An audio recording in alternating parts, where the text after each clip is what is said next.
20 minute की jail यात्रा, social media पर छा गए ट्रंप, उल्टा न पड़ जाए बाइडेन का दांव, अमेरिकी राष्ट्रपति चुनाव पर कितना असर। जॉर्जिया में 2020 के राष्ट्रपति चुनाव के नतीजों को प्रभावित करने के आरोप में अमेरिका के पूर्व राष्ट्रपति और रिपब्लिकन नेता डोनाल्ड ट्रंप 20 मिनट के लिए जेल गए और कैदियों के रिकॉर्ड के लिए खिंचवाए जाने वाले मगशॉट को क्लिक करवाकर बाहर आ गए।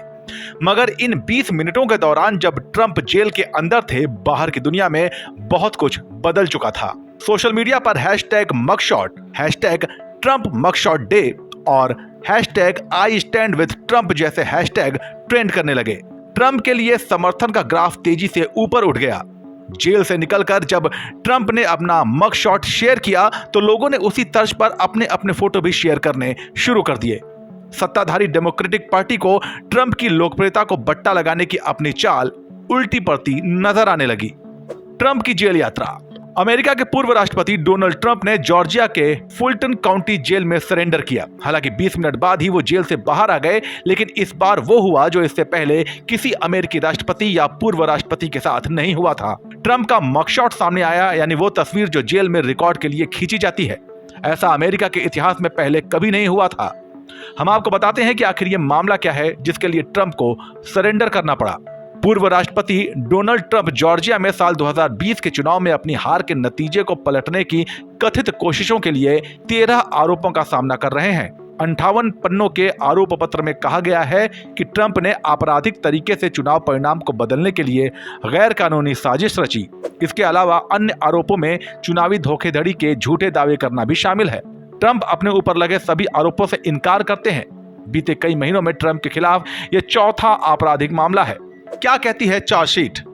अमेरिका के अटॉर्नी जनरल द्वारा दाखिल चार्जशीट में ट्रंप पर कई संगीन आरोप लगाए गए हैं। उन पर आरोप है कि चुनाव के नतीजे को बदलने के लिए धोखाधड़ी की गतिविधि का एक पैटर्न फॉलो करते हुए उन्होंने गैर कानूनी साजिश रची।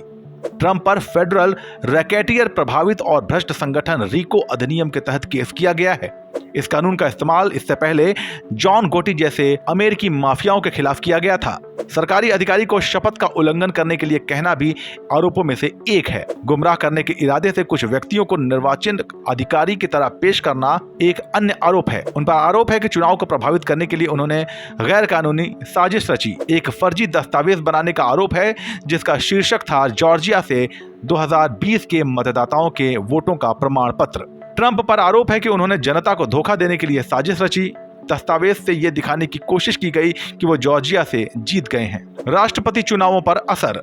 2024 में होने वाले अमेरिकी राष्ट्रपति चुनावों में मौजूदा राष्ट्रपति जो बाइडेन के एक बार फिर से डेमोक्रेटिक उम्मीदवार बनाए जाने की पूरी संभावना है, जबकि रिपब्लिकन पार्टी की तरफ से उम्मीदवारों का तय होना अभी बाकी है। मौजूदा समय में डोनाल्ड ट्रंप की दावेदारी सबसे ज्यादा मजबूत है। उसके बाद भारतीय मूल के अमेरिकी कारोबारी विवेक रामास्वामी भी तेजी से रिपब्लिकन प्रेसिडेंशियल कैंडिडेट लिस्ट में ऊपर की तरफ आ रहे हैं। रामास्वामी के अलावा इस रेस में रिपब्लिकन नेता और दक्षिण कैरोलिना की गवर्नर निकी हेली, पूर्व न्यू जर्सी गवर्नर क्रिस क्रिस्टीस और पूर्व उपराष्ट्रपति माइक पेंस भी शामिल हैं। मगर जेल यात्रा के बाद ट्रंप को इन सब पर बढ़त तो मिल ही गई है, साथ ही डेमोक्रेटिक पार्टी पर मनोवैज्ञानिक दबाव बनाने में भी कामयाबी हासिल हुई है। आपकी नजर में अमेरिका का अगला राष्ट्रपति कैसे होना चाहिए? अपना जवाब कमेंट सेक्शन में लिखें और दुनिया भर की खबरों के लिए बने रहें जनसत्ता के साथ। नमस्कार।